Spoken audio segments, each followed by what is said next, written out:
Hi Prana Boosters, I am Tina Louise Balodi, author of this children's book, Misalignment, the Emotion Fairy. And I have a little legal disclaimer for you guys today about this video that I'm going to be sharing on the topic of homeschooling and unschooling. And I just want to say that I'm going to be sharing some information about our journey, specifically choosing alternative education. In my experience, I've had some wonderful times and some wonderful experiences with teachers and with public school and with my education, which I've had many years of, public education, and also some not wonderful experiences with traditional education. So I'm only speaking from my perspective, my experience, my knowledge. I believe our educational system is in need of a major upgrade. And now, especially with COVID-19, many of you will be forced, millions of kids were forced to be homeschooled, and many more will be forced to homeschool in the near future, even if it's just part-time. So I really felt like it was important to share this video, as we have been homeschooling our children since they were little. So they've actually never attended any type of traditional school. So I also know that schools help many families who are in need. There might not be safe environments at homes for kids, and people, have many wonderful experiences with schools and teachers, and sometimes you can find wonderful mentors, for your kids. And I just want to say that I do understand that teachers make a big difference in children's lives, and I just want to say that my opinion of it is just from my experience, and I just want to acknowledge teachers for all that they do. And I feel that part of their struggle is a system that needs upgrading, that they have to adhere to and follow the rules for. I know how special and important education is, and as our world keeps evolving and changing, I believe that we must change with it. Today's video is about sharing with you our specific path, that we chose and what we learned from it. So in case there's anybody that I can help and anybody that's interested, that's why I'm sharing with you today. So get ready. Have you ever thought about homeschooling your child? Do you agree that there is a problem or some challenges with our current education system? I know that I didn't. I never planned on homeschooling my children. I went to public school. In fact, I attended beauty school while I was in high school, and I graduated high school with my cosmetology degree back in Illinois. And then I went to a four-year university. In fact, in 1994, that's when my husband and I met, when we were at college. And so we both experienced a typical education and the typical route, and getting college degrees and what that would look like and what that would do for us. And ironically, we actually became entrepreneurs while we were in college. We thought about starting our own business so that we could work together, and we really had skills that complemented each other, and we just were such a great team, and we wanted to spend a lot of time together. So it just made sense that we were going to start a business together. And we really became entrepreneurs because of the fact that we wanted to be together more. We really didn't want to see each other a little bit, or see each other when we retire, or spend less time together. So we thought, how can we really make this work? And I think the same thing happened when we had our girls. When we became parents, we got really sad, thinking that very, very young they were going to be separated from us, and they were going to be at school all day, and they were not going to have that time with us. And I think everybody says childhood, it goes so fast, our kids grow up so fast. And I think part of the reason is because they spend most of their time at school.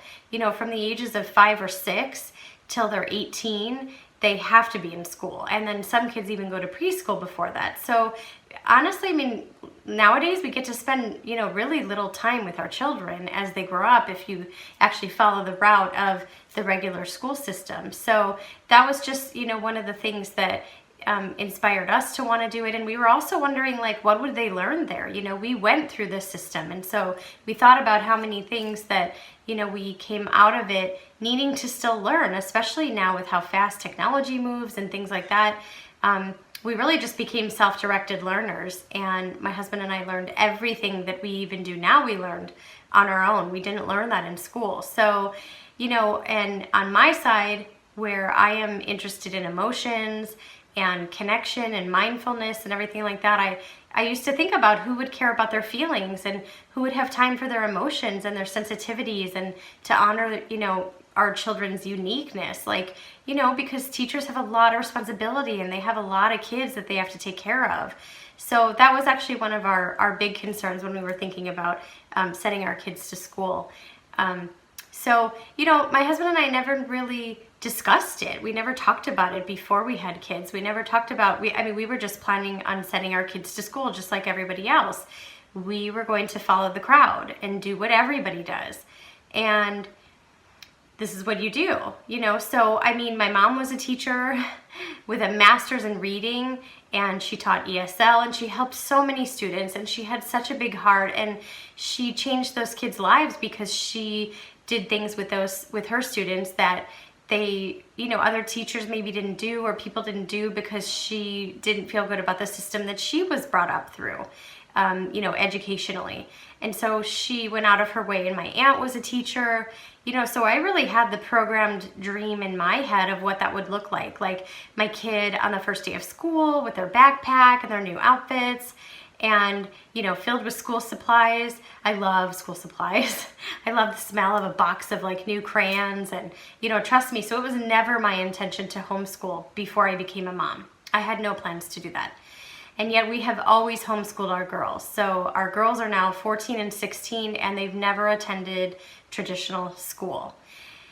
And I didn't know what I was doing. In fact, their entire homeschooling journey, I've often felt like we were going to get in trouble. Like it wasn't, okay to do what we were doing, because it was just so rare and so, basically frowned upon. In the last few years, I think it's increased. I think more people have homeschooled, but it's not the typical route. It's not what people typically do. So in fact, every time somebody meets our girls, they'll say something like, "Oh, hi, what grade are you in?" So everybody just assumes that you're in school and that that's how you do school, because that's the way that most people do it. So, we started off not knowing what we were doing. We started off, my oldest daughter was kind of the guinea pig, because we had to learn through her. She was 2 years older than our other daughter. And I remember people asking me, is she in preschool? Is she in school? What are you going to do? Are you helping her read? I'm like, listen, she's 3. I'm like, she's super busy, potty training and, learning how to speak and doing all of these things. I'm just like, so it was really funny. I felt very early on, I wasn't really happy with the timing and the rhythm of what everybody expected and the milestones that people expected of our children. So, at first, I think I would say that I did everything wrong, because I thought that there was a way to do homeschooling, like a typical way, like it had to be with a curriculum. And I will include some photos actually here, and you can see that I actually set up special rooms, and I had an entire closet with school supplies and books, and I thought that I had to sit there and do worksheets with them, and this is how they were going to learn. And I really thought there was really one way to learn, this is how you do it.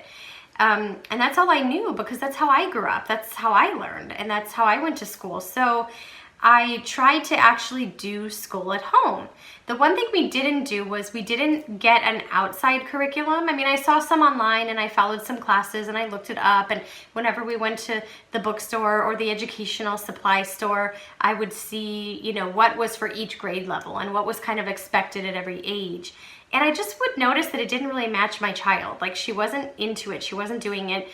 And I found myself forcing her, even sometimes threatening her. I would say something well, you either have to learn with mommy or you're going to have to go to school. And I felt myself pressuring her, because I felt pressured when people would ask me what's she doing and what's her level, and if she's starting to read and all this kind of stuff. And I really didn't agree with it, and it didn't feel good. And it really started to break our connection, mine and my daughter's connection. And I wanted to figure out how to make learning fun so that she would be interested in learning, and I really wanted to have a good time. And all this cute little stuff, I had this desk, and she never sat at it. She sat at it for 2 minutes and drew letters or something, but she wanted to sit on the floor. She wanted to draw on an easel. She wanted to just do what she wanted to do. She wanted to learn in the way that she wanted to learn. And same thing with my second daughter. You know, as she came along, they both had ideas for how they wanted to do it, and I needed to get out of my head that there's different ways to learn letters. There's different ways to learn how to write. There's different ways to learn how to read. There's many different ways to learn math. You don't always have to do the same thing. And then I learned that all kids were different, because I had two girls and they would learn differently. They would be interested in different things, and they, you know, one would sit, one wouldn't sit. Like they were in, you know, so imagine having, like, you know, 30 some kids in a classroom, and everybody's going in different directions and everybody learns differently. It's very challenging for one teacher to try to be there, you know, to support them. So I think it's really important to consider, you know, really understanding the needs of your particular child when you're thinking about how they learn and, you know, what they need. And I think nowadays, I don't know if you guys are even aware of this, how many kids are on medication because of having kind of a flawed educational system that's not really meeting their needs, that's not really taking care of them, and they misbehave because of these medicines. And you know, they misbehave before that, or I don't really agree with the term misbehave, but I'm saying that's what they say occurs in school. You know, maybe they have a lot of energy, or they like to run around, or they can't sit all day, you know. I mean, it's hard for kids to sit. They don't want to sit still. They're excited about life. They're not tired like us, older, so they're happy. On our journey, when I was trying to learn new things, I actually came across a really cool guy. His name is Sir Ken Robinson. This just happens to be one of his books, and it's called Creative Schools. And he is somebody who is working very hard to revolutionize our education system and change the way that we you know, teach our kids, and the way that the system is actually set up. Because I don't know if you guys are aware of this, but you know, standardized tests and everything, that's owned by a company, like by a business. And the way that it works is that, you know, schools get funded and based on attendance of students and how they do on these standardized tests. So there's a lot of stuff that, you know, some of us are not totally aware of the business of school and how it works and things like that. And I learned a lot from this man, Sir Ken Robinson. And, you know, he is actually the man behind the most watched TED Talk of all time, called Do Schools Kill Creativity? And it has over 56 million views around the world, and it's been translated into 62 different languages. That is how interested people are about schools and education and what it's doing to our society and to our children and to our families. And, you know, he's actually endorsed by one of my other favorite authors, Brene Brown, on the back.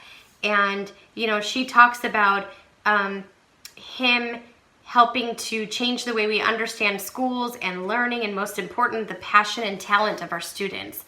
And I think, you know, we know that music and art are not a priority in schools, and those are the, you know, programs that get, you know, defunded right away. I don't even know if they still have them. But those are so important and so needed. And the fact that they are, you know, not in schools today is a problem, and it just shows kind of like how we've switched. But there's also a video of a talk that he did, and I'm going to include a link to that. It kind of tells you basically about how our current educational system started and how it began. Really, the system we use now began during the Industrial Revolution, and when they wanted to train people to be workers, to work in factories. So, you know, even though we have made some upgrades and some evolutions, it's still not, you know, totally supporting all of our kids the way that we needed to. So we made the decision to learn about homeschooling. And I just want to remind you about the disclaimer that I had at the front of the video. Oh, look, I actually got this book signed because I actually had the pleasure of meeting Ken Robinson, and it was really wonderful to meet him and hear him in person and just learn from him. But he also, this is a really good book, and he has a bunch of books. He has a bunch of videos that you can look for free, including that TED Talk if you want to look that up on YouTube. I'll actually have a link in the bottom of the video to everything that I'm talking about for you, so you can find it later. But here he says, if you run an education system based on standardization and conformity that suppresses individuality, imagination, and creativity, don't be surprised if that's what it does. So, you know, I do like his legal disclaimer he actually has in the front of his book, which he says, you know, don't mistake me. I'm not suggesting that all schools are terrible or that the whole system is a mess. Of course not. Public education has benefited millions of people in all sorts of ways. He talks about that he couldn't have led the life that he lived growing up in England in the 1950s. You know, it opened up a lot of doors for him. But there's also a lot of people that get, you know, passed by. Like, as the standards change and everything like that, he says, you know, students are paying the price. Some people make it through, some people thrive, but more people don't. More people are not thriving, more people are not graduating, and more people are not coming out of schools how we imagined the American dream years ago, where people would go to school and they would go to college and then they would get a good job, and it's just not the same anymore. It's not true. In fact, there's many people that I know that their kids went to college and they got their 4-year degree from wonderful universities, and they have a very hard time getting work. So anyway, regardless of whatever leads you down this path, it's a really interesting journey to learn more about your options. And, you know, like I said, in the beginning, it's hard.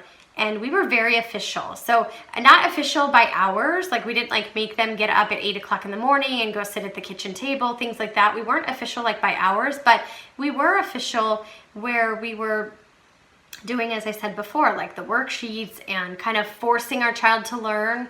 And I realized, you know, soon into that, honestly, that we were actually going to go down a different path. So what we actually did, and I also want you to know that, you know, our kids did many different classes. You know, initially our oldest, because she was older, but they did many classes, you know, outside of our home to be creative, and tried some homeschool groups. And, you know, we just found that our kids were super sensitive, and they also had different interests than some of these groups. So we just did what we needed to do to make it work for our kids. But we soon figured out that, you know, a lot of times they would learn based on their passion or their interest, you know. So our kids learned so much by watching Food Network and baking. They learned about, you know, measuring and, you know, so much math and fractions, even when they were really little. And we didn't even call them fractions, but that's part of baking. So we did cooking and we did baking and we did games, and we went down this path of kind of, you know, learning every single day in many different ways, but it wasn't an official curriculum. So what I soon found out, actually, by finding this amazing author, my dear friend Dana Martin wrote this book called Radical Unschooling. Of course, I didn't know her when I found this book. She's actually been on my podcast a couple times, but we were actually doing something that is known as unschooling, which is pretty much living as though school doesn't exist. So our kids had a great passion for learning. And like I said, you know, we being self-directed learners and learning all the time, our kids modeled that. You know, they would learn all the time too. They would learn from us. They would learn, you know, in how we would help support them. And so I didn't know. I was so happy. I was in tears reading this book. So I had no idea that we weren't the only ones doing this. I was like, oh my God, there's somebody else. There's somebody else who is focusing on family and connection and love and gentle parenting and peaceful homes and, you know, honoring their children and respecting them. And I just couldn't believe it when I found it. I was so happy somebody else was doing it. And she put a name to it, you know. So before then I didn't know that it was called unschooling. But then I was like, oh my God, we do this, we do this, we do this. And then I realized, like, that, so I guess we are doing unschooling as well. So, you know, as much as I'm not a huge fan of labels, I think it helps us sometimes to, you know, put a category surrounding it so you know what to look up, or you know what to, you know, type into Google or something like that. But, you know, I would have just called it schooling, you know, but, you know, ours was based on feeling and intuition and consciousness and, you know, mindfulness. And, you know, we did it for so many years without even knowing what it was called, but it was nice to have a word and other, you know, somebody else who actually does it. And I was really happy to know that we weren't alone. And that's actually why I'm making this video today, because I just don't want somebody to feel as alone and scared to look into this for their family and to see if it's something that could work for them. So embracing a learning lifestyle. You know, Dana talks about this too, but we as parents, literally, we are not the teachers. So everybody always asks me, oh, I could never do that. I could never be with my kids all the time. I could never be the one to teach them. I'm not a teacher. And we don't have to become teachers. I mean, I think we're teaching them all the time. I think we're teaching everybody all the time by showing them who we are and what we do. They're learning without us even telling them that we're teaching them, because they're modeling us. And we really become like the facilitator. We help them find a way to learn what they want to learn, you know? So some people would learn through Legos if that was their child's favorite thing to do. Some people would learn by using dinosaurs if that's their favorite topic. Some people would learn by, like, as we said, baking and, you know, cooking and things like that. And you discover together ways that would empower them to learn and support them based on what interests them. And so we modeled and offered ways to spark their desire to learn. And I think it's innate to human nature to want to learn. People are curious, and if they feel safe asking questions and knowing that you're going to help them find the answers, you don't have to be the one with all the answers. And my gosh, when we started, you know, over 10 years ago, it was much different. You know, now it's so much easier with YouTube, and there's so many places to learn on Pinterest and all over. You can learn anything now from home and from anywhere. So I think it's really important to understand that we now live in a society that can really support homeschooling if that's what you choose, and unschooling. You know, it's better than it's ever been, and it's the greatest time. And I know that people are feeling very overwhelmed and very frightened and very frustrated because we've always counted on this system to work. And now with coronavirus and COVID-19, everything's kind of up in the air and changed and scary. And, you know, I think one thing I haven't even talked about really is the change in the family dynamics. You know, I mean, our family is so much more united and so much more connected, and we've been able to build this loving foundation for our family and for our girls because we've spent so much time together.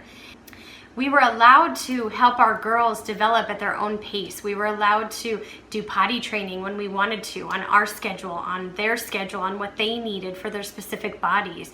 We were able to help them grow and develop at their own pace and not on someone else's schedule, because they actually have to do it before they go to school, or they have to read before they get to kindergarten or first grade or something like that. And our girls are amazing. You know, they have read when they were ready to read, and they started reading because they wanted to read. They were interested. I remember they had little iPods, and they wanted to, you know, text, and they wanted to read our text. And we were just talking with our girls about having subtitles on the TV as a really amazing way. You know, everybody says they're wasting time, they're not learning anything, but if you're having them watch something that you feel good about them watching, it's great to have the subtitles on so they can read and match the words with, you know, what they're hearing and start practicing and things like that. And it's so different when you have space and time to allow your child to flourish, when you don't feel that pressure of they have to do it and they have to do their homework and they have to do this and they have to do that. And it's a much different feeling. And, you know, besides, we lived our own hours. You know, we would sleep in, we would stay up late at night. I remember when our girls were really little, they were like 3 and 5 or something like that. And I think it was like 9:30 at night, and I looked at my husband and I said, oh my God, like, they're having so much fun. Like, I don't even want to put them in bed. They're just having like the best time ever. They're playing together, they're playing toys and reading books and giggling. And I was like, there's no rule. Like, we don't have to put them in bed. We were so rebellious. And he was like, yeah, he's like, they don't have to go to bed. And they just stayed up and they played for hours and they had such a good time. And had they shown, you know, need to go to bed, like they were tired or they were, you know, upset or, you know, not feeling aligned or something like that, of course we would have put them to bed. But they were ready in their pajamas. They were just having the best time ever. And I'm telling you, we have had so many like late night dance parties in the kitchen and, you know, all around the house. And we've had these experiences that you wouldn't have because you're always worried about getting your kid in bed. Your kid has to wake up on time. They have to be on this strict schedule. And these are just some of the benefits. You know, they've gotten to sleep in and they've grown and they've had amazing health and wellness. So I do a lot about lifestyle living. about what we eat and what we put on our bodies and non-toxic lifestyles within the home. I teach about that as well. But really sleep is magical. Sleep helps them grow and sleep helps them feel good. And that's been amazing. So, I mean, we've actually always had a freedom lifestyle because we chose to homeschool and we were entrepreneurs. So, you know, we liked our freedom. We were able to travel. We were able to have our own schedules. We were able to really follow our hearts. And so our kids were allowed to follow their hearts, which was magical, and it helped with our connection to them. So, you know, as our kids got older, we also realized that they were really truly self-directed learners too. And when I say self-directed learner, meaning a lot of times I didn't need to tell them what to learn. They were just, everything they were doing that day, they were learning. So of course I would provide things for them. Like, you know, sometimes we got science kits, sometimes we played with marbles, we learned about physics and gravity and all that kind of stuff. I mean, we set them up for success and we took part in it. If we didn't know how to do something, we looked up a video. They had other teachers, you know, they took guitar and they took piano and they took dance and they took gymnastics. And of course they had other teachers and mentors and people in their lives, but you don't have to be their teacher. You just have to become, as Dana says too, their facilitator of their learning. So you have to have the ability to help them learn, but you don't have to be the one to teach them. I think that's really important to know. And what else did I want to share? You know, I think the hardest part now that I keep hearing people talk about homeschooling is it's a very different thing to be forced into homeschooling when all our schools got shut down right now and we were in lockdown. So many heightened levels of anxiety and fear and stress and anguish and confusion, and that is not a good environment to learn in. You know, I feel like you know, maybe it was good and healthy for some kids to try to do Zoom classes so they weren't just cut off and they were able to connect, and maybe that made them feel comfortable, but I know many people told me that it was very challenging.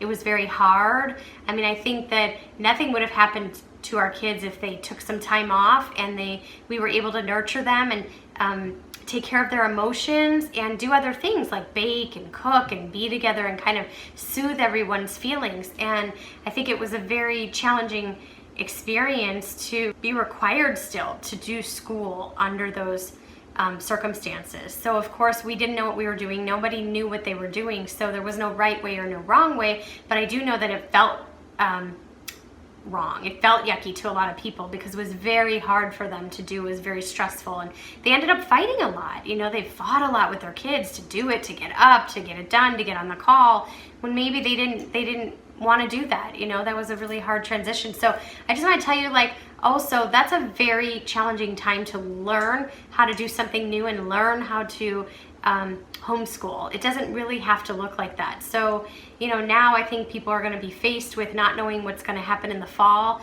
not knowing if their kid is going to go back to school, if they're going to be on a rolling schedule, if they're going to go a few days a week, things like that. So we're all going to have to start learning new ways and embracing, you know, different types of learning and alternatives to the standard, you know, usual education. You know, but for us, living as though school doesn't exist means we're not always testing our kids. You know, like I remember many times I would go to the grocery store and I would always see parents testing their kids while you're out in the world. Like the little kid would say, "Mommy, how many bananas are there?" And she'd be like, "I don't know, you tell me, how many bananas are there?" And I'm thinking, well, they just asked you. You know, like using every opportunity as a way to like test. But they also learn just from you telling them. Like, I mean, if you tell them like, "Oh, look, let's count, there's 5 bananas," and show them the bananas. Like, we don't have to always be testing them. I think school sets us up to, you know, test their skills and make them memorize and make them perform. And I think that actually, you know, hurts their desire to learn because it doesn't feel comfortable, you know? So I think that's just another thing to learn. So when you think about school, living as though school doesn't exist, everything becomes a learning opportunity. You going to get gas, you going to return something at the store, how you do it, how you speak to the worker, how you, you know, manage your own emotions. You know, what do you say? How do you call? everything is a learning experience, and they're watching you, how you do everything. So they're learning all the time, even if you're not teaching them.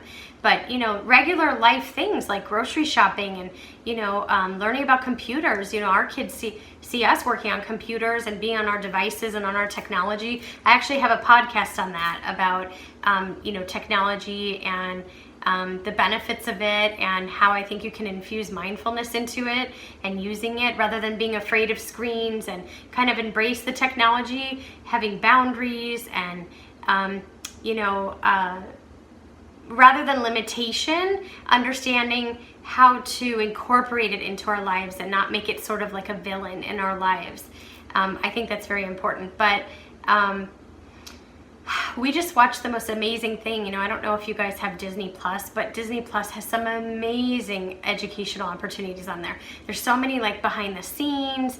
You know, they also have National Geographic on there. So there's nature, there's Disney nature, there's science. There's so many cool things to learn about the world on Disney Plus. And we were watching this whole behind the scenes thing about how movies are made, and the extraordinary way that people work together with hundreds of people on a team and honoring each other and learning together. And it's just really beautiful. So I think we have so many opportunities now to learn, not just in school. And even if that works for you, and even if that has been your desired path, that might change right now because of our world and what we're going through. So I just want to share with you that it's really exciting to know that there's many other ways to learn also, so that you just don't feel frightened that, you know, that has been disrupted. But some other topics that have been really huge in our house is teaching about mindfulness and meditation and metaphysics and emotional intelligence, and, you know, I'm holding my crystal healing. You know, we learn about energy, and we learn about the body, and we learn about so many different things. So it's sort of more like a holistic lifestyle of learning, not just like what would you learn in a book and what are we required to learn for the tests. It's embracing all of that and more that's available to us. And trust me, if you honor your kids and who they really are, they're gonna love to learn because they're curious by nature. So it's just been an extraordinary experience for us. You know, we actually, because of homeschooling, we actually live in California, and we were blessed enough to be able to have passes to Disneyland, and our kids learned so much at Disneyland. There's so many opportunities for learning there. And so you wouldn't think that it was, maybe because it's not in a book and it's not typical, but you know, they even have homeschooling groups, and for us, Disneyland even offered many workshops. So our kids were able to learn many different things about them as a business and how they work with their staff and their employees. I'm sorry, they're actually at Disneyland, they're called cast members. Sorry. They're actually all called cast members, and I want to make sure that I get that right because we're huge fans. And anyway, it's been extraordinary. It's been wonderful. And you know, there's been things that we've learned about engineering just by going to Disneyland, how the rides work, how they go up and down. Our kids, you know, would ask, mostly our oldest was interested in that. She would ask so many questions about the rides. One time she was looking, we were on the ride Dumbo, which goes around and then it actually lifts you up. And I remember her looking and staring. She was like staring at the middle, and I'm like, baby, what are you looking at? And she's like, Mom, I'm so interested. I don't understand how it goes up and down and up and down, and people are at different levels. And she's like, how is it doing that? She's like, and she was so interested. So, you know, I think if we get them into the mindset of being, you know, supported in their curiosity, they're going to ask a lot of questions. They're going to always want to learn things. So that requires a lot of patience too. It does. And anyway, so I wanted to talk about, you know, learning about coping skills for life. You know, we've had the ability to be with them for these last 10 years that they would have been in school, learning about, you know, life, learning coping skills, learning conflict resolution. You know, I think what's challenging is that the girls, you know, if they were in school, they would miss out on a lot of opportunities of seeing us throughout the day, but also how we live and how we work and what we do and how we show up in life. And, you know, we spent years and years at Barnes & Noble. Kind of sad that that's changed right now for us. And when that, you know, our favorite places closed down. That was very hard for us because we were very used to going whenever we wanted to the library or to the bookstore or to Disneyland, or, you know, obviously everything shut down for us too. But these are places that they've learned so much. I mean, we've spent so much time there, you know, kind of following their passions and supporting them and what they wanted to learn. And I think that, you know, because we've had more time for creativity and intuition and critical thinking. You know, they're just able to ask so many questions. And I remember one time I was driving with the girls, and my kids were asking me so many questions, and they were like, Mom, what's cotton? And what's cotton made of? And how did cotton get on the planet? And why do we have cotton on our clothes? And I was like driving, and I'm like, listen, this is what I said to them. I go, I'm not Siri, because we already had like iPhones and Siri. And I was like, we're gonna have to ask Siri when we get home. We're gonna have to like find out. Let's Google some of that, because listen, I went to all those years of school and I actually couldn't answer some of their questions, and many times I can't. Some of the thinking that they have and some of the questions that they have, I can't always answer. So I'm like, I don't know, that's so interesting. Let's look that up together. And so, you know, like I'm learning new things all the time too, or relearning things I might have forgotten that they're now interested. So I just wanted to also tell you, I know this video is going to be kind of long, so stay with me and you don't have to watch it all at once, but I kind of really felt like this information was so important and I wanted to share it, so I'm glad you're here with me. And so the next thing I wanted to talk about is, you know, one of the reasons that I wrote this book together with my family actually is because one of my biggest passions is mental health and emotions. And this book, Misalignment, the Emotion Fairy, it really talks about the importance of emotions and the importance of our children's and our families, you know, mental and emotional state. And I know that's a big concern. You know, we have some of the highest rates of suicide now. Teenage suicide rates are going up and up and up, and that was even before COVID. And, you know, we haven't even touched on the violence that kids have been experiencing in school, you know, something that I never had to deal with. The violence and school shootings that have gone on is not something I ever remember growing up with. Cyberbullying and just things that are unspeakable and unheard of. And it really shows that there is a need for a change, and, you know, our educational system being outdated and not being able to, you know, support these children and the immense amount of children that need to go to school. I think that parents are often busy and they have work, and then when you get home you have so much homework and there's so much focus on school that they don't have time to focus on their feelings and their emotions. And I'm guilty of that. Like, I have told my kids sometimes, I'm like, you know what? I'm like, we don't really have time for emotions. It's like, what are you talking about? Like, you always say emotions are important. I'm like, yeah, but we're late. But they're so used to having all this time, you know, and time to honor their emotions, and it's just, it's sad, you know. God, I remember having like 3 minutes before class when I was, you know, when I was young. And, you know, for girls, especially girls that are growing and going through puberty and maybe getting, you know, their periods, and there's not even enough time between classes to like take care of yourself and nurture yourself and, you know, do what you need to do. And there's just all this fear of, you know, running late or getting in trouble. And, you know, I think that we're living in such a different world now where we know that we need to take care of ourselves better. We know that we need to focus on mental health and emotions and physical health, and we know so much more now that we can't ignore it. And it's challenging to do that when kids go to school. The requirements of them, especially at very young ages, is very hard on them. And so I don't know if that's something that you have experienced, but, you know, we're talking about really kids losing connection to their parents, connection to their families, connection to themselves, connection to others. And it's really, that's a bad epidemic, I believe, that's happening in our schools today. And so I think it's important, even if you send your child to school, that you really understand that they need your help mentally and emotionally when they are growing. They need you to be connected with them. They need you to make time that's just as important as their homework and as their learning. It's just as important. You know, nowadays we really have so much competition too. You know, people competing to get into colleges, people competing to get on a wait list to get into preschools.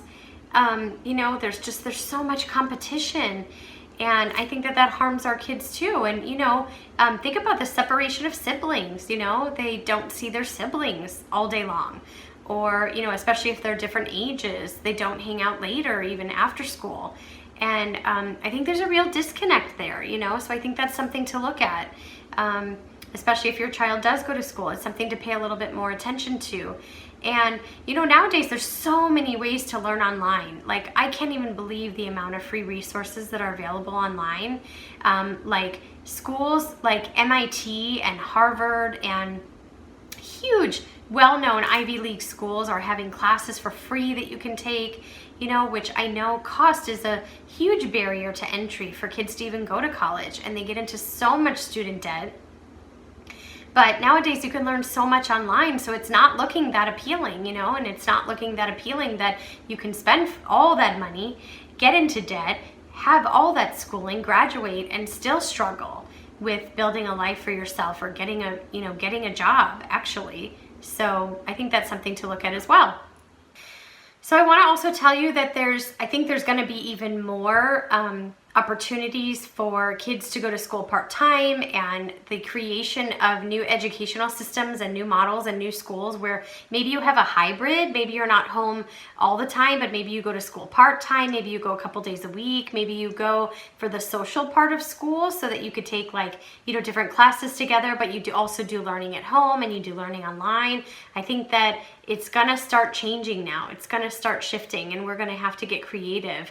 And, you know, initially putting our kids through school, you know, that was designed to make every kid an employee, I think that's changing as well, because our ability to become an entrepreneur and the, you know, barrier to entry to start a business is so different. We've got kids all over the world starting companies, actually, like while they're in school even. So I think that, you know, each kid is put here on the planet with special gifts and talents and skills, and it's our jobs as their parents to commit to helping them figure out what are their gifts and how can they make this planet a better place for them and others to live on and be more fulfilled in their daily jobs, you know, whether they become an employee or whether they're more leaning towards the personality type of being an entrepreneur, you know. We have so many more opportunities available to us.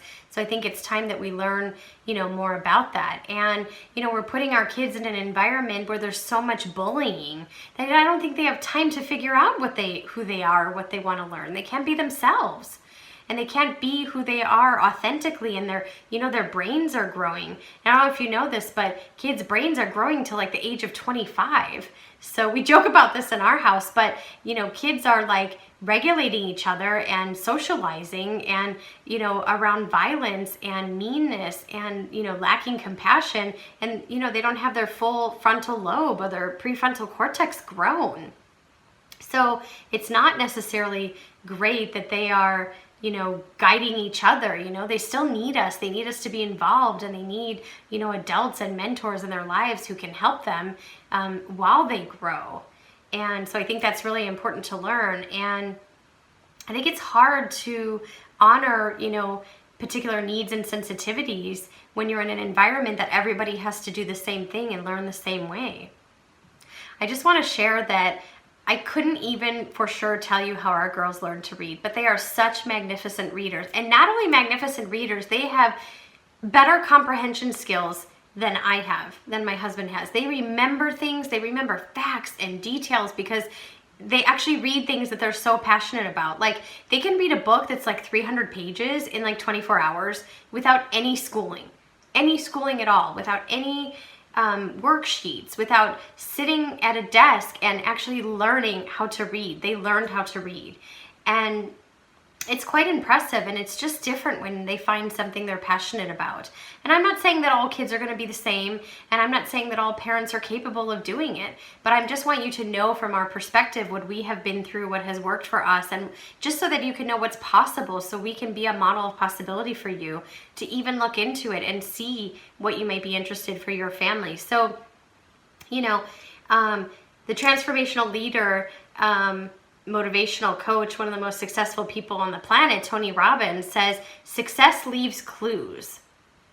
And I don't know about you, but you know, there's very few examples, stories, movies, books, TV shows that really show school as like a safe, inspiring, you know, healthy place full of healthy relationships and mindfulness and fun.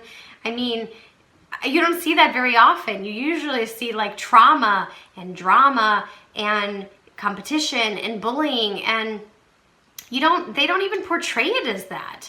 So I mean, it doesn't really support everybody doing it. It doesn't really look like the best option for everyone to do. So I think it's important to take that into consideration when you're thinking about sending your child to school for all their years of growing, you know, until the age of 18, required school. I think it's something to look at. And, you know, some of the other things is when they're home, you know, you have the ability to learn about self-awareness, like kind of get to know themselves, of who they are and, you know, what their interest is. You know, sometimes when you're told all the subjects you have to learn and all the things you have to read and all the books you should know, and, you know, they say you should read this is a classic, but some people are too sensitive for it. Some books are very violent. Some things don't need to be read at, you know, at the age that they teach it at. Maybe they would read it later in life. Maybe they would be really interested in that classic book and learning the history of certain things, but maybe they learn it too young. You know, maybe it's causing anxiety in our children to learn things at the rate that they're learning it, or the age that they're learning it, or the grade that they're learning it. So that's another thing. And so the self-awareness, you know, some kids are like natural entrepreneurs from like a very young age. They're like, either they're watching their parents or it's just innate inside them. But, you know, sometimes they want to make a lemonade stand.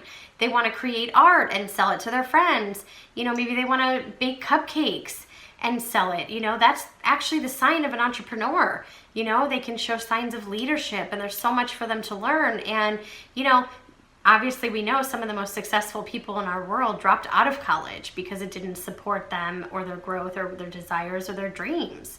So I think that's cool to learn that there's different types of people to learn from. There's different ways of learning. There's different types of things to learn. I think it's important to know that. So next I want to talk about some of the challenges that we face that you might encounter as well. And, you know, it hasn't been easy. I don't think any route is easy, honestly. Whether you choose going to school, whether you choose staying home, I think whatever route that you choose to go down, you're going to meet challenges along the way. It's just natural. And, you know, some of the challenges that we face, I think I would like to share with you, just so that you're a little more prepared and you understand what we've actually gone through. So I just wanted to share some of the challenges that we encountered along this journey and down this path that you might encounter as well. And one of the biggest fears that we had, that we still sometimes have, that the girls have had, is the fear of being judged. And we were very judged. We had very little support from many friends. Many friends didn't understand what we were doing. We had extended family that didn't understand what we were doing. You know, this was a very unique decision that we were making for our family. And of course, totally understandable. They were worried. They were very worried. They didn't have any experience with homeschooling. They didn't know anyone who had been homeschooled. And again, we weren't. So it was a very unique choice of a lifestyle. And I'm telling you, we were judged even by people at the grocery store. They would see us go grocery shopping with our kids during the, you know, like during the day hours. And I always felt like we were going to get in trouble for choosing this lifestyle, because they would always say, like, you know, why aren't you in school? Or, oh, are you off today? Or, oh, there's no school today. And, you know, how can you be here during the day? Or are you on a sick day? Just everything. I mean, it's amazing to me how like nosy people are. But they would say like, but maybe that's good. I don't know. Also, they're paying attention and they're being observant. I'll say that. So, you know, whatever. But people would ask us, you know, why our kids weren't in school.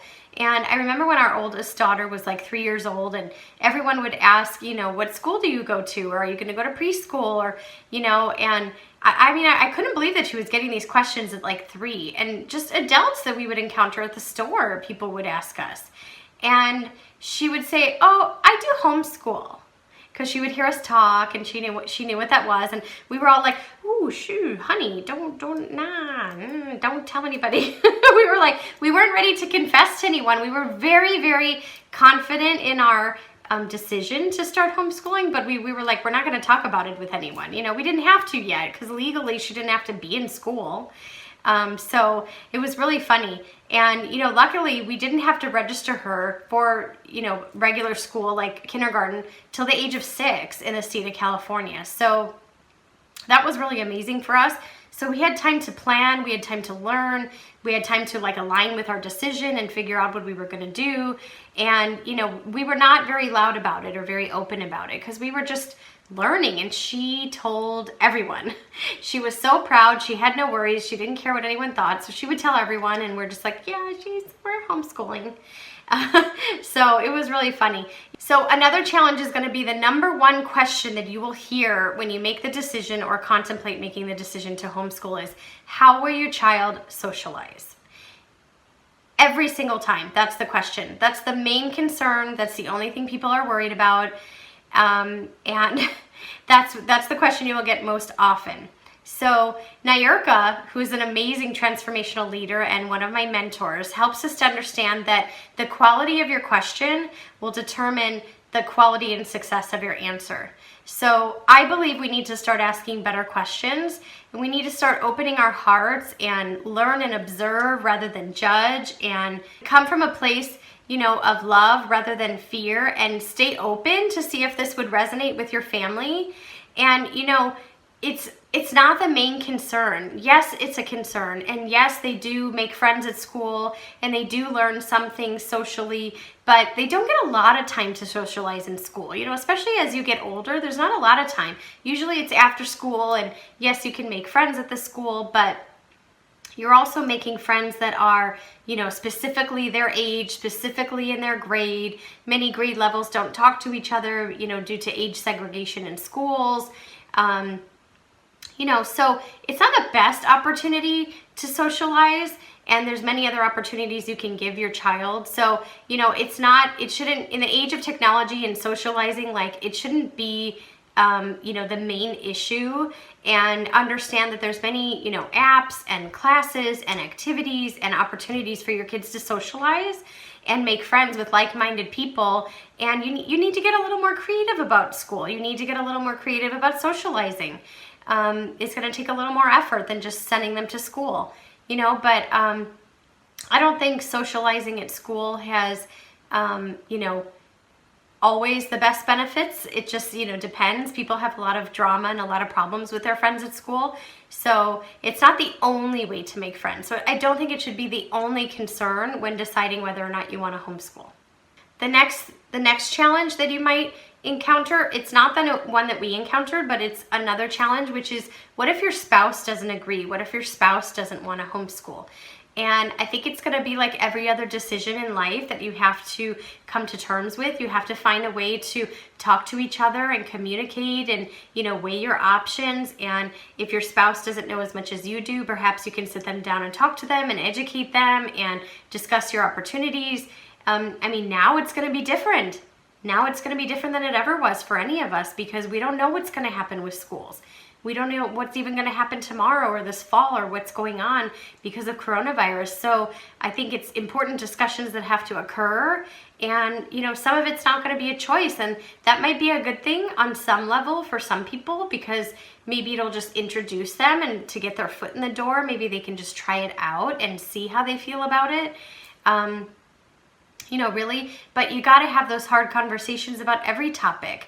So I think it's important to lovingly connect with your spouse and try to share with them your feelings or what you've learned or what you've heard of why you think it might be beneficial for your family and for your child in particular.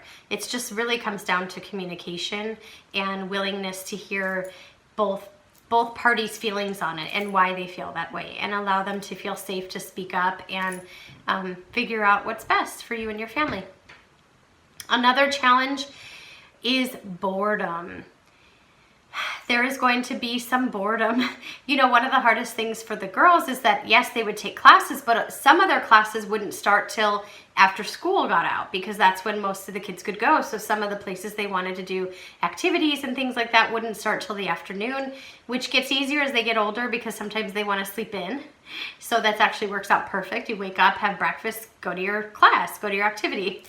I think that's harder for younger kids, but sometimes they're going to be bored, but boredom can be wonderful to inspire and stimulate creativity and come up with things to do, and having extra time. Whether it sounds like it might be a negative, it's actually a positive. It's actually beneficial to have some time to be bored. Think about how busy we are and how busy we keep our schedules and our kids, and you know, it's a time and an opportunity for creativity to actually be bored and have some extra time. The next challenge is what kids refer to as FOMO, fear of missing out. You know, fear of missing out on regular life experiences. And, you know, I really think this is going to happen no matter what decision you make. Like, you know, we meet kids, and our kids sometimes are like, I don't know, maybe it would have been better if we went to school or something like that. And you're always going to feel that way about the path that you didn't choose. You're always going to feel like, what if, and what could it have been like? And, you know, that's just natural, being human. I think it's natural to wonder, what if I chose this other path? And I think that, you know, there's so many people that we've met that said like, oh my God, you're so lucky. You get to be, you know, you get to homeschool. I would give anything to go homeschool. And then you meet people who are like, oh my God, I would never want to homeschool. Like, there's just always going to be two sides to it. And I think that's why it's really important to revisit your decision. You know, people would always say to us, are you going to do this forever? And I was like, listen, nothing is forever. I mean, my God, if this COVID-19 has taught us anything, life can change just like that. And so we never made the decision that we said we're gonna do this forever. You know, like for us, we said we're gonna decide, we're gonna communicate, we're gonna make this decision right now, we're gonna revisit it, we're gonna open up the lines of communication with our kids. As they get older and as they grow, we're gonna offer them, you know, opportunities to shift or opportunities to consider going to school. You know, we've offered our girls before, we've said, you know, do you want to try it for 1 year? Do you want to see what it's like? Do you want to see, you know, if you feel like you're missing out on anything? And for many different reasons, we chose not to do that together as a family, but maybe you do both, you know, maybe you try both ways, and that way you have something to compare it to. That way you figure out, you know, what the difference between the two. I don't know, with the COVID-19, I don't know what that's going to be like, but that's what I told people pre-pandemic. So I don't know what that's going to look like this year, but you have to see how it feels, you know, and at first everything's going to feel hard when it's new. Everything feels hard. So, you know, you want to give it some time, and the unknown is very scary, and especially when it's a less common approach, and you're afraid of judgment or things like that. I think that can add more stress to it. But in time, it's going to get easier, and you're going to be able to see if it resonates with you and if it supports your heart and your vision for your family. That's pretty much the best I could say. Nothing is forever. Things change all the time. Work changes, life changes, pandemics occur. So you never know.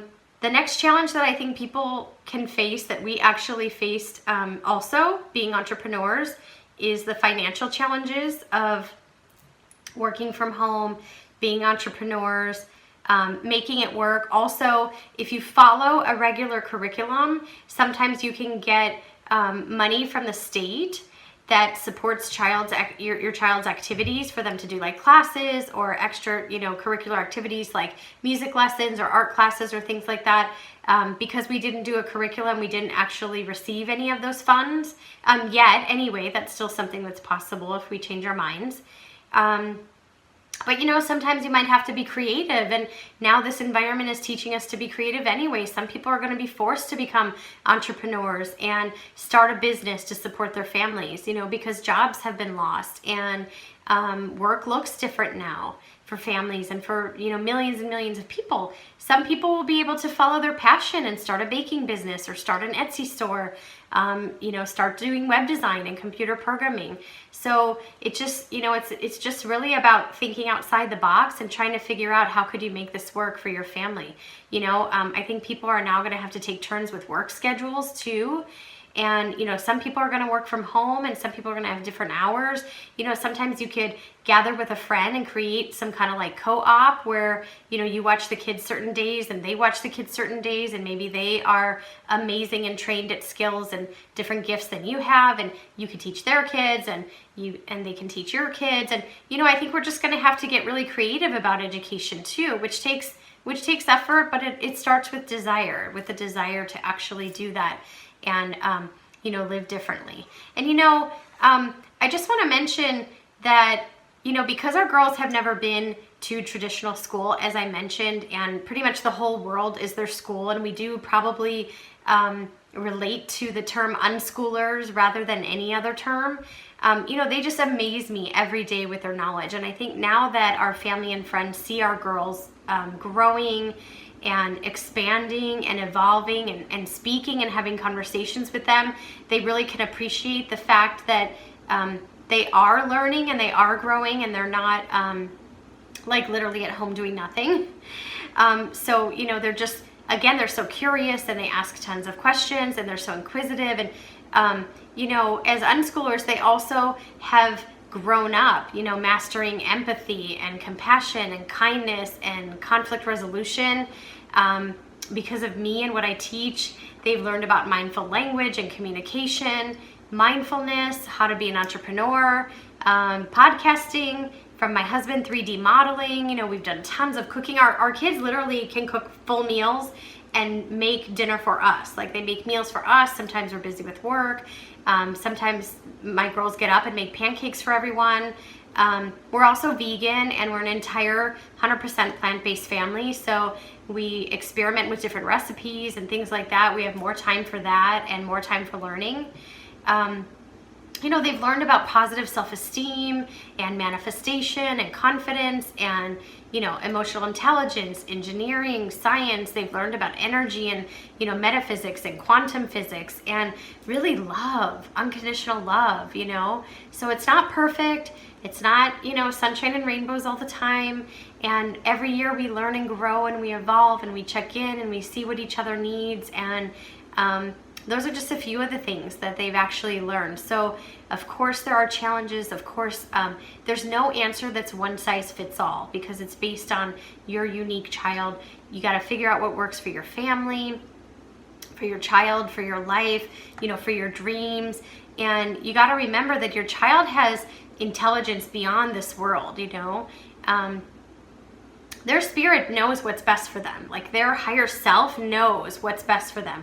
And when they are put into an environment where they have to sit at a desk or learn for 8 hours straight, you know, that doesn't work for most kids. It's very challenging. So I think if we can find even just better ways to help support them, if that's the route you choose, you know, to know that they need more than that. And I think intuitively they're going to tell us what they prefer. If we listen, your child will tell us what they prefer. If we honor their needs and desires, they can grow up loving to learn. You know, that's what we want them to do. We want them to have a love of learning. And if we force a child to learn, most often they will dislike learning. They will dislike learning because they'll think that's what learning looks like and that's what learning is, and they can learn to actually dislike it. You know, we can provide the tools and the environment to allow them to flourish and be their partner in their education. You know, just like anything, you have to do your research. I'm pretty sure you can double check this, but homeschooling is legal in all 50 states, and unschooling is a part of that. So that's underneath homeschooling, and that's legal as well. But you do need to check and figure out in your particular state what the laws are, what the, you know, requirements are. Every state has different requirements. Some require you to do testing. Some require you to check in. Somebody checks on them. Some people have to keep attendance. And you know, like for us, we have to register through like a 2-week window every October. And so our children are registered, and they have been since they were little with the state, with the Department of Education. So everything has been, you know, legal and checked out. And, you know, that's just something that you have to learn if you go down this road. But there's many, many, many benefits. There are going to be challenges, just like there's challenges in school. And, you know, you just have to figure out which challenges you're comfortable with. You know, for the first time in history, everybody became homeschoolers for a little while. And I don't know what that's going to look like. You know, for the first time, we kind of like fit in with everybody learning at home and, you know, educating our girls. Who could have ever imagined that it happened? But one of the things that I think that the kids didn't get to experience is something called deschooling. Deschooling is when your child actually goes to school and then you decide to homeschool. And it's like this little time period of transition and adjustment that is sometimes referred to as deschooling, where you have this process where you can kind of, you know, shift and learn and change, you know, because it's too abrupt. Like what we did, where we all of a sudden threw the kids into like online classes and Zoom calls, and we're waking them up and they're brushing their teeth and they're getting online to see their friends. I think there's going to be some effects to that. There's going to be some trauma. And I think it's going to be a big deal. But because they didn't get to go through that process of deschooling, where you're actually going to change the way school works for them, I think that is going to be a hard transition. But deschooling is important to learn about if you're going to switch from going to school to homeschooling, rather than just starting homeschooling from the beginning. So that's something you might want to learn about. And I'm trying to think of what else there is to share with you. You know, you have to keep in mind we've been doing this for over 10 years. So this is just a short video, and this is a small amount of time for me to cram in everything that I feel like I want to share, and you know, try to answer some questions that people have asked me, and just sort of help you get your toes wet on this subject. And I hope it helps, and I hope that it helps you shift your thinking about this topic. Maybe you can think of it in another way, especially now that many millions of people are facing it. You know, my mom says every day is a learning day. That's actually a quote from her. And she says, so we might as well have fun doing it. And there's always many, many options available to us, more than we think. And I actually really like this quote by an Indian philosopher. His name is Jiddu Krishnamurti, and he says, there is no end to education. It's not that you read a book, pass an examination, and finish with education. The whole of life, from the moment you are born to the moment you die, is a process of learning. So I really love that. I have always felt that that's true. I mean, my husband and I learn new stuff every day, and we love learning, and we love looking stuff up, and we love learning new things and trying new recipes and expanding our minds. And I think we've passed that along to our girls too. They actually love learning as well. So remember that you want to learn the laws for homeschooling in your state. Some people need to file paperwork. Some people have to teach specific subjects. Some people have mandatory state testing. So you have to look up the laws in your particular state in order to homeschool. And if you decided that you're interested in learning more, I'm happy to talk to you. You can leave a comment below this video. You can DM me on Instagram at Prana Boost. And there's just so much more to share. There's so many things you can learn. And you don't have to figure it out alone like we did. So I'm here to help and hold your hand as you go down this new path, or you just even want to learn about something new about homeschooling and unschooling. So if this video resonates with you and you enjoyed it, please support my channel by clicking the subscribe button in the lower right hand corner. And if you're already a subscriber, I appreciate you more than you know, than you can even imagine. So thank you for being here with me today, and I look forward to seeing you on the next video. Bye.